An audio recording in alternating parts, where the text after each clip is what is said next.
విజయనగరం పైడితల్లి అమ్మవారి సిరిమానోత్సవానికి ఘనంగా నిర్వహిస్తున్నామంటూ కూడా మంత్రి కొండపల్లి శ్రీనివాస్ తెలిపారు. పైడితల్లి అమ్మవారి ఉత్సవంతో పాటు విజయనగర ఉత్సవాలపై ఆయన అధికారులతో సమీక్ష నిర్వహించారు.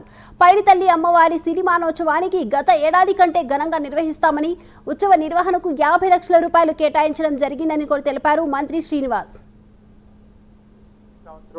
జై పైడిమాంబ పైడితల్లి అమ్మవారి సిరిమానోత్సవ పండుగ ప్రతి సంవత్సరం ఉత్తరాంధ్ర ఇలవేల్పు భారీ స్థాయిలో ప్రతి సంవత్సరం కూడా నిర్వహించబడుతుంది. అలాగే ఈ సంవత్సరం కూడా అక్టోబర్ 6వ తారీఖున 7వ తారీఖున పెద్ద ఎత్తున ఈ సంవత్సరం కూడా జరగబోతా ఉంది. అయితే ప్రభుత్వం పండగగా గత సంవత్సరం అనౌన్స్ చేయడం జరిగింది. గౌరవ ముఖ్యమంత్రి గారు ప్రభుత్వ పండగగా అనౌన్స్ చేసి 50 లక్షలు ఎండోమెంట్ డిపార్ట్మెంట్ ద్వారా ఇవ్వమని గతంలో చెప్పడం జరిగింది. అదే విధంగా ఈ సంవత్సరం కూడా యూత్ డిపార్ట్మెంట్ నుంచి కూడా ఒక 50 lakhs ఇవ్వమని కలెక్టర్ గారు రిక్వెస్ట్ చేయగా దాన్ని కూడా ఆమోదం పలకడం జరిగింది.